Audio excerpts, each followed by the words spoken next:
Yeah, I do.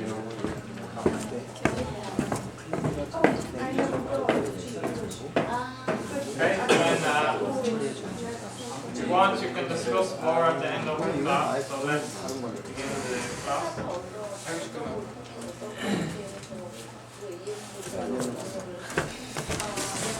So last time we were talking about the rights, shareholder rights, duties, and obligations. So we talked about fundamental rights and duties and derivative rights and duties. We talked about positive and negative duties. We talked about special obligations. So we should understand all of those things, right? At the end of the class, we discussed about that. So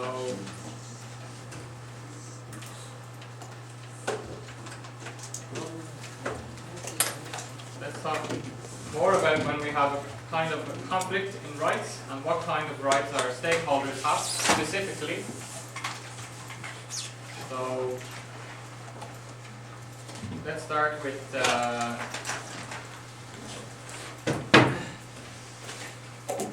listing the stakeholders and their rights. Right? So first of all, we need to identify which are the fundamental stakeholder rights and what positive and negative duties we have. Sometimes they don't even tell us that they have fundamental rights. Okay? So anyway, we need to identify them, whether the stakeholders tell us or not. Then we need to identify and prioritize derivative stakeholder rights and duties. So we need to make, again, just like earlier we made a kind of a table with the claims and the mutual stakeholders, how we can develop their capabilities. We need to make, again, a kind of a table here, listing our stakeholders, their fundamental and derivative right, and their negative and positive duties. So you can see in this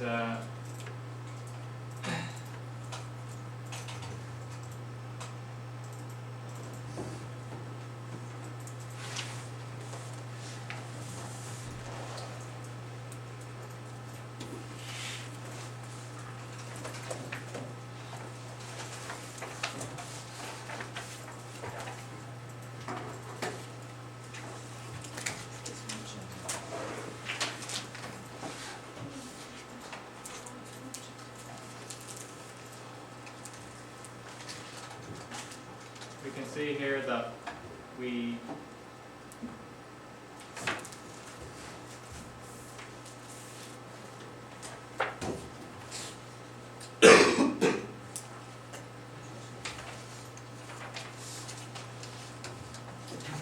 had this one that we already said at the start. Identify our stakeholders, their claims, identify mutual stakeholders, how we can develop them, okay?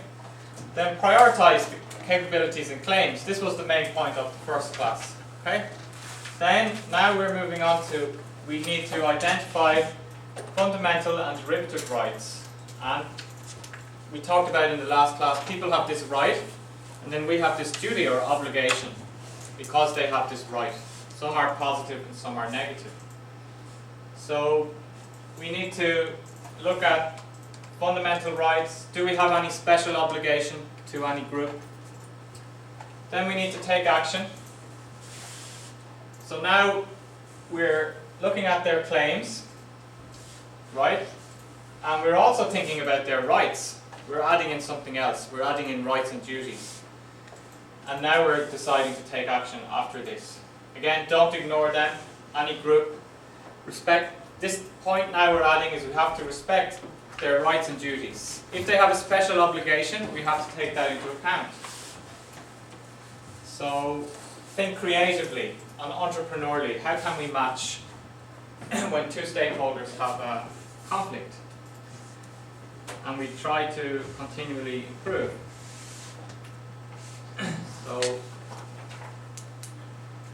we can look at the list of each of our stakeholders, so we can make a table.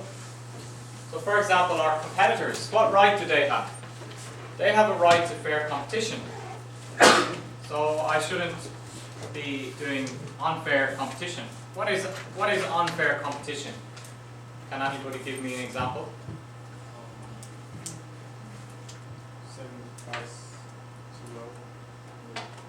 Okay, maybe selling below the cost price for long periods of time. So we should always keep the law relating to antitrust. For example, antitrust law is related to monopolies. Do you understand monopoly? Yes. So Microsoft got into trouble in Europe because of this antitrust. Microsoft wasn't doing fair competition. Europe is stricter than the US usually. Especially Europe is stricter on US companies, right? Microsoft is a US company. So Microsoft was buying up any competitors, acquiring any competitors. It was a long-term strategy of Microsoft. Microsoft has almost a monopoly in Windows, right? That kind of thing for the desktop. Apple is the main competitor of Microsoft. But in Europe, they buy up the smaller companies that were threatening them, right? In Korea, you use Handsoft. Is that right? Yes. So imagine that Microsoft buys Handsoft, so you can't use the Handsoft Office product anymore. Okay? That's kind of antitrust problem. Microsoft is buying up the competition. So they should keep the law related to antitrust and anti-corruption. So this is a negative obligation. Don't break the law. Don't break the law, negative obligation. Positive obligation, make a formal ethics and legal compliance system. So a legal and ethics compliance system means that it's like a checklist for people.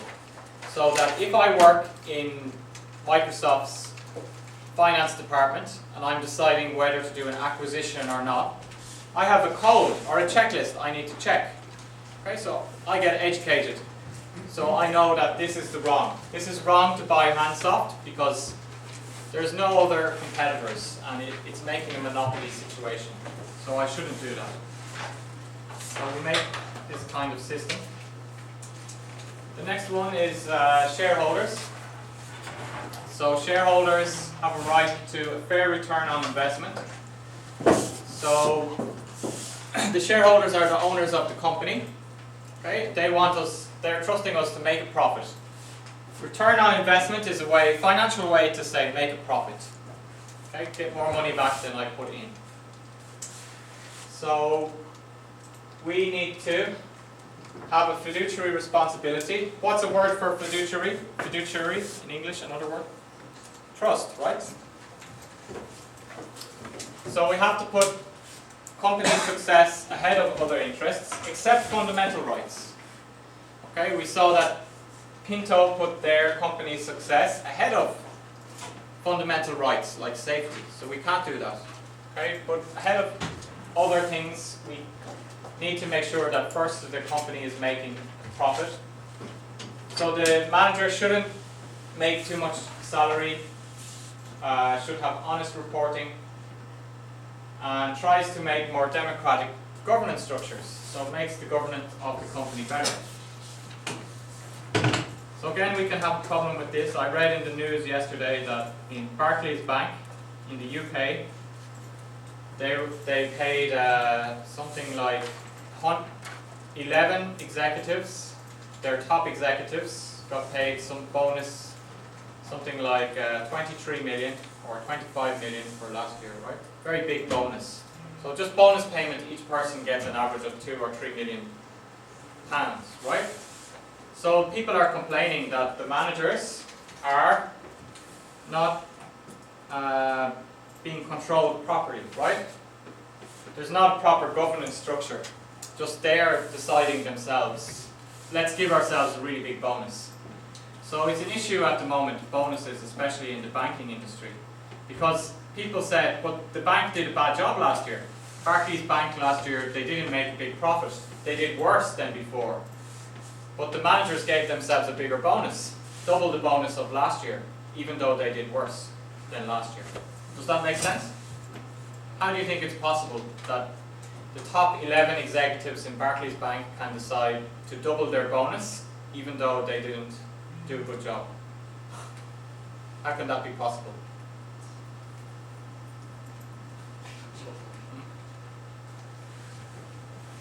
So the shareholders are not able to control the management properly, right? There's too many small shareholders or shareholders that are not interested in attending the AGM, and the board of directors, so some people said that some of the board of directors should resign. Board of directors are responsible for supervising the managers.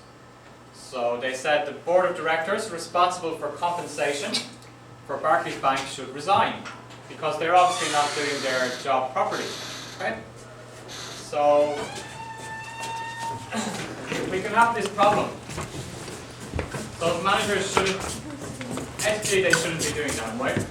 Shouldn't be giving themselves too much bonus even though the company is doing badly. So we can see that Obama was also complaining about this, and you can hear maybe the British Prime Minister, if they ask him about that, he's going to say, oh, that's terrible, the banks are too greedy, right? Or the culture in the bank is too greedy. So we can have some ethical issue there. The next one is the employees. So employees have fundamental rights like health and safety and so on. Right to privacy, derivative right. Right to meaningful work. We explained before that if you're working for me, I shouldn't just leave you sitting here and ignore you, right? I should give you something meaningful to do in the workplace. So we have to protect the fundamental rights. Discrimination, we saw, is a fundamental right for workers. Okay, so make the system to protect fundamental rights. Okay, promote meaningful work. So make sure everybody has a chance to use their ability. One of the biggest problems generally in the world, but for example in the UN, one of their biggest problems is that they have some extremely well qualified people with PhD degrees and so on, right? They started their own company and so on. But those people are not being matched with the meaningful work. So you could get somebody who has a PhD degree, very well qualified, and they could just be licking envelopes, sending out invitations, right? So that's a management problem. The management have to match the people with the qualification so that they can use their ability well. Okay, it's a problem for the world because nowadays we have a lot of education. People are more educated than before. So we have to try and match the well-educated people with jobs or positions in companies where they can use their ability. Okay? So that's kind of a management challenge, right? If you're good at management, you'll put your staff find a way that your staff can do some meaningful work, using their ability, improving themselves, and so on. So ensure that decisions about promotion and demotion are related to job performance. So we can't just promote people because they're my friend, right?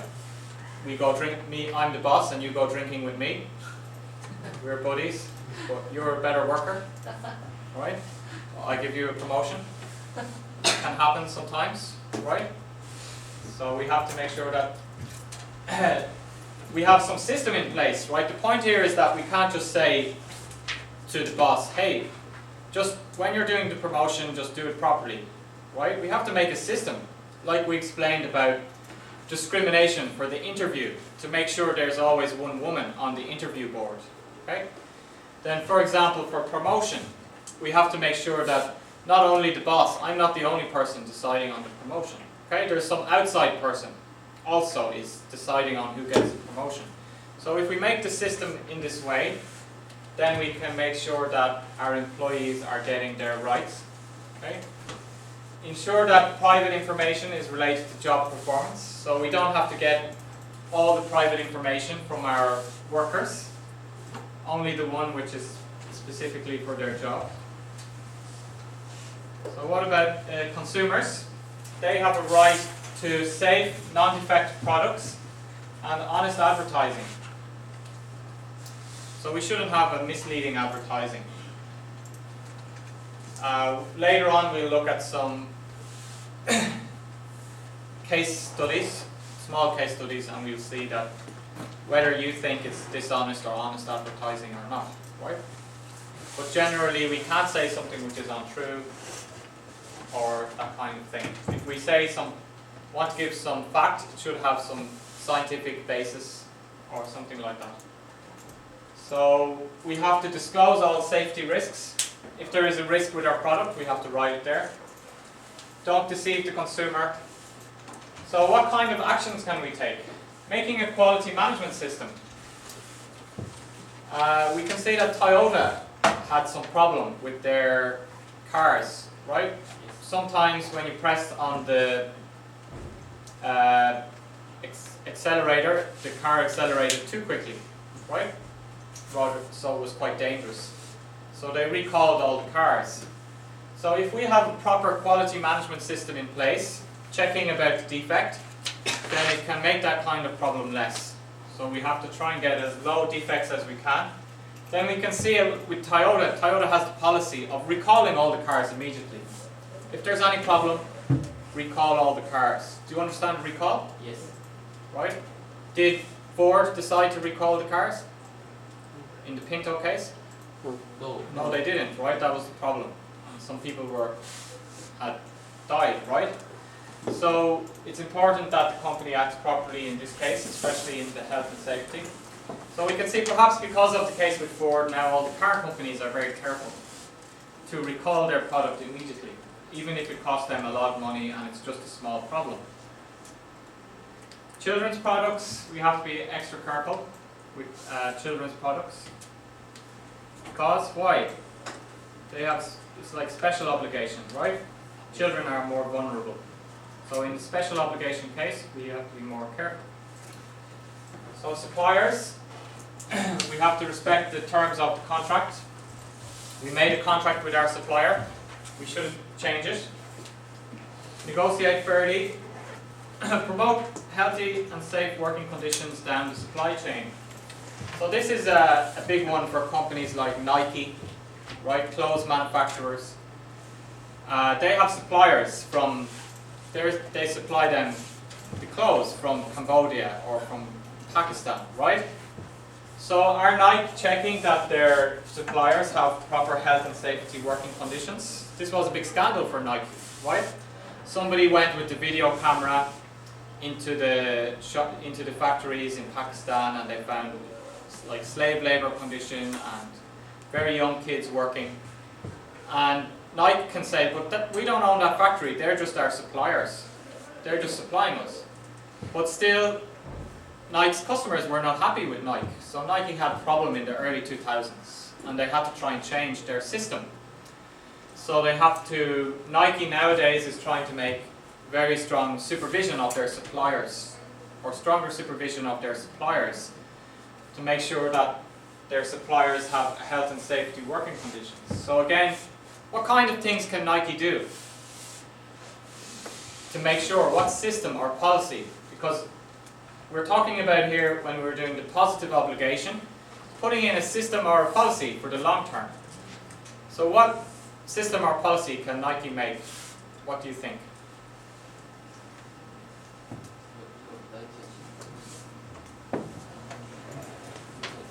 Yes? Well, keep focus on them and control the suppliers regularly. Sorry, like randomly. So you mean send people to the factory randomly Yeah. to check up? Okay, so that's a good idea, right?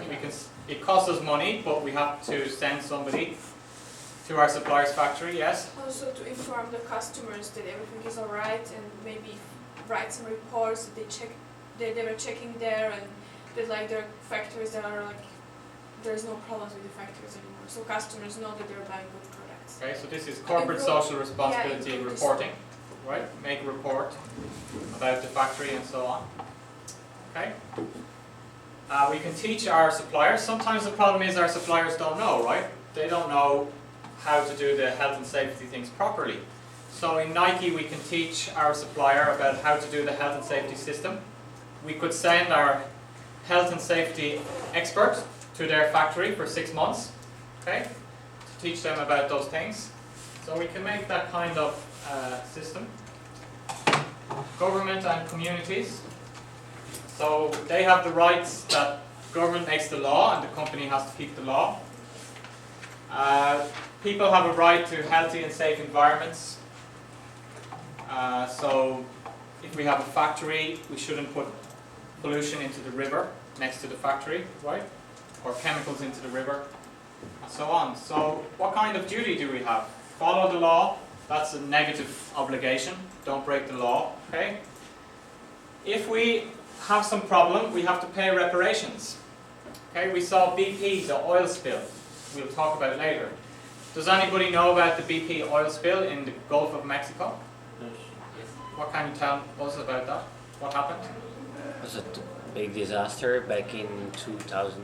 I don't remember, 5 years ago or so, something like that. When it just exploded. So the deepest oil well in the world, Horizon, it had some explosion, right? Yeah. And what happened? It just went to the ocean and it was a big, large, I don't know how we call it. This Oil spill? Yeah, oil spill. So what happened? What was the negative effect on the communities? Well, there were like people living on the coast and a lot of animals died. So fishermen, right? They couldn't catch their fish, or restaurants, fish restaurants along the coast, right? Even on the business side, not just on the environment, right?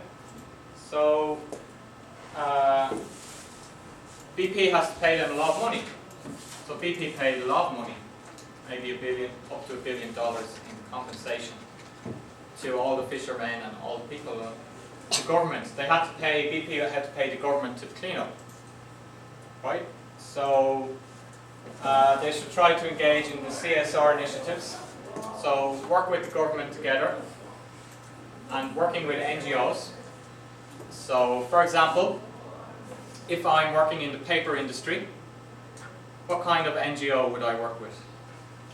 Say I'm producing notebooks. What kind of NGO would I work with? Maybe NGO called Save the Trees or something like that, right? Sustainable forestry NGO. So we have these NGOs that want, one tree is knocked down, plant another tree, okay? That kind of NGO. So if we meet with the NGO, we can discuss with them how to make our business better for the community, for the environment. The NGO will be happy to meet with us and help us out, right? And also we can interact with the government policymaker. Government have policymakers, right? The government is going to make a new law.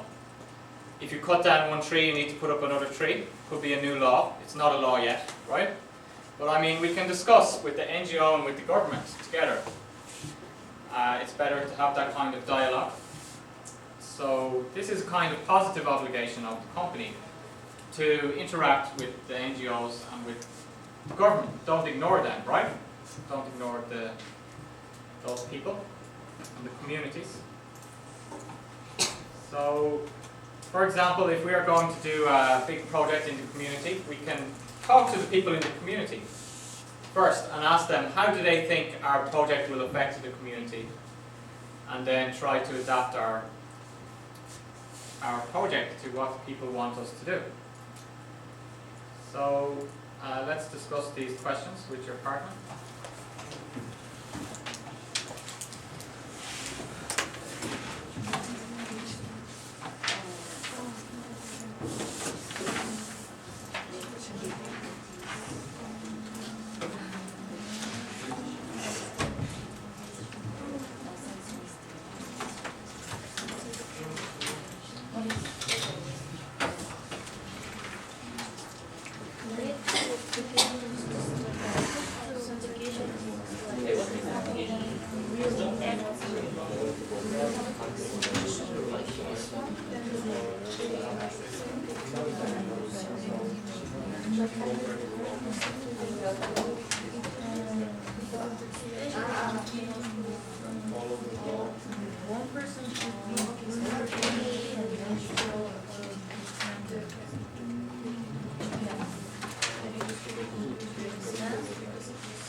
그 정도는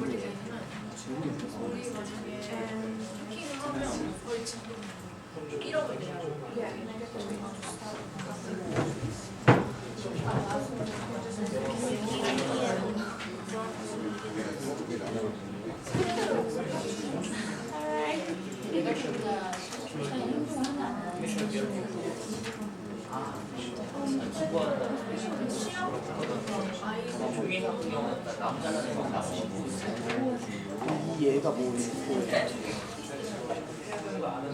This can help also with the question about the employee. This is meaningful work. Meaningful work.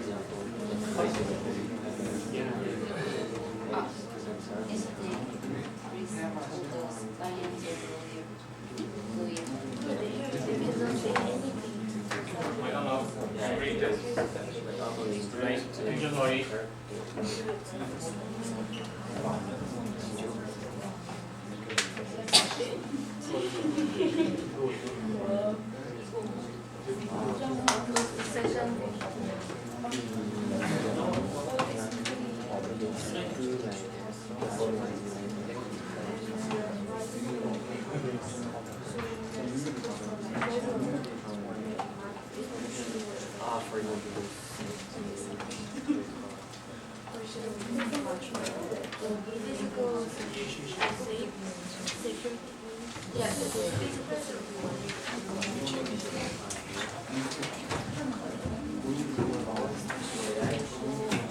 Okay, so let's check the answers. So,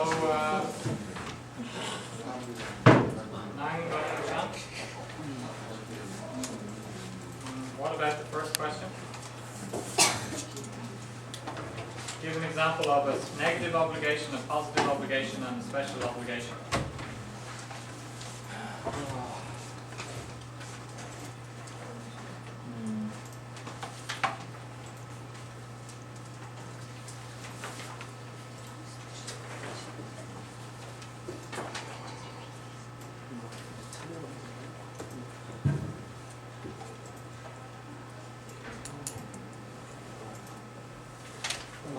안내 차례. Positive obligation is, for example, companies should ensure that they have policies and procedures to. Okay, so companies should make policies and procedures to protect people's rights, right? Yes. To make sure people's rights have been protected. What about a negative obligation?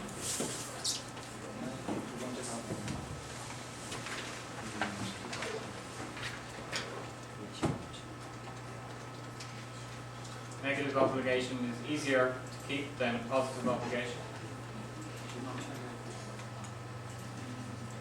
Hey, does anybody know? Can you give? Yeah. Employees provide the employees with pay provide the employees say We're talking about negative obligation. Negative obligation usually starts with don't. Don't break the law. Anything else? Don't discriminate. Okay?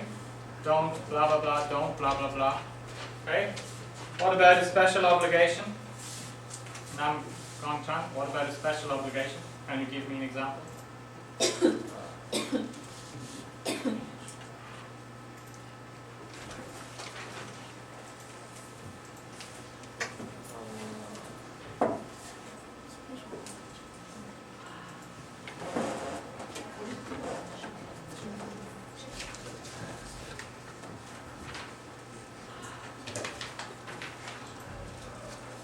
High degree of vulnerability.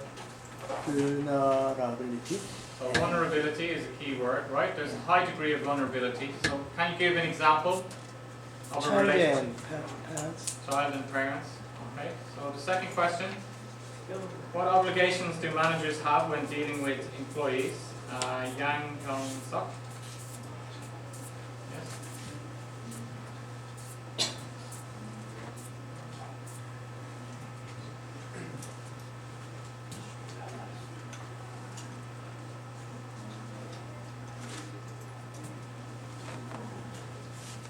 We looked at back up here. We looked at employees. Okay. And also also we have on this here a diagram explaining the meaningful work.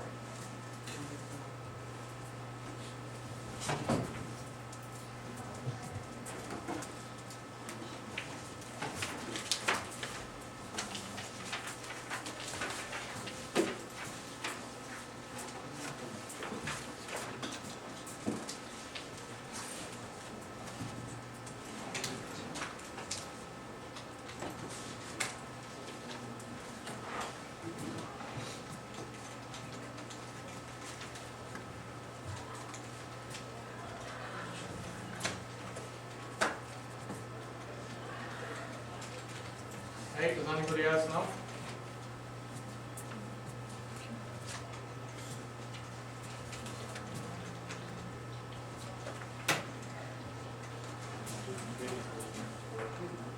Okay, so we should provide meaningful work. What else?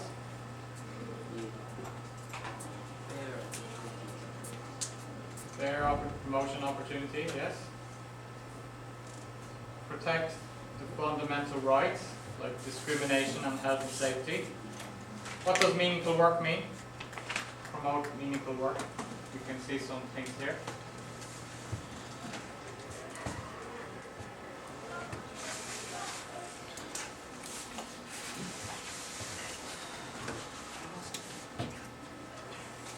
Yes? I don't do something what I'm not educated for. Mm. So, like in the envelopes, if I'm PhD in business, let's Okay. or MBA. Yes. Anything else? You can see a list of things here, right? Promote the professional development. So give them some opportunity to develop themselves, right? Maybe training course. Promote moral development. Allow you to exercise autonomy. So allow you to make some decisions by yourself about what you're going to do. Provide a fair wage. Relate your work to a higher cause. So that's easy in the UN. If you're working for the UN, you're helping the world, humanitarian cause, right? And peace and so on. But in another business like Google, we can also relate your work to a higher cause, right? Google is helping to spread the information around the world, that kind of thing, okay? So, do you have any questions about this part on the rights and obligations? Okay, we can see here again another table with explaining the stakeholder and the rights and duties in the book. Okay, so you can read that if you want further details. So let's move on to the next part. This is the map. I made some file of the PPT slides in case anybody wants to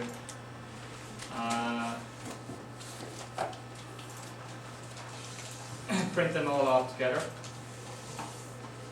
So it will change slightly as the course goes on, right? But if you want to print them, you can print off on 6 slides on 1 page. So we're going to move on to talking about ethics programs. So this is what our company should make to make sure that we are keeping everybody's rights, obligations, and also to create a culture, the right culture in our business. Right? Another example where we recently saw there was a problem with culture, I heard on the news yesterday, was the Secret Service in the US. I don't know if you heard about it on the news, but some Secret Service guys in Colombia, they were drinking a lot of alcohol, getting very drunk, partying too much, right? In New York, some guys were drunk, the Secret Service were drunk, and they crashed their car into the White House, right? There was some other scandals. So the people said that there's a problem with the culture. There's a problem with the culture in the Secret Service in the US, okay? So they need to change the culture. So in order to change the culture or create the right culture in our company or organization, any organization, ethics program can help us to do that, taking the right ethics program. So just the definition again of ethics. Ethics is a branch of philosophy. It defines what is good for the individual and for society, and establishes the natures of obligations or duties that people owe themselves and one another. In modern society, ethics define how individuals, professionals, and corporations choose to interact with each other. So, there can be a lack of philosophical consensus regarding doing what is right. So if I ask Aristotle or I ask Immanuel Kant, what does it mean to do what is the right thing? They'll have different answers, right? If I ask somebody in the Christian religion or Muslim religion, what's the right to do? They might have different answers. People have some different ideas. So we're learning a framework, general framework. That framework is the base. Can be changed a little bit around the edge, right? Depending on your own moral idea or your own moral conviction. So the managers drive the company long-term success and social welfare. How? By understanding and meeting stakeholders' claims, developing and leveraging mutual stakeholder capabilities. So that's what we learned, right? This is how managers can join making a profit for the company and success for the company with also doing the right thing for society by this kind of stakeholder management. So they have to remember there are some things they should always do and some things they should never do. So that means on top of this we have to add the rights and duties. Okay? After we think about this, we also have to add in rights and duties. So things we can do and some things we can't do.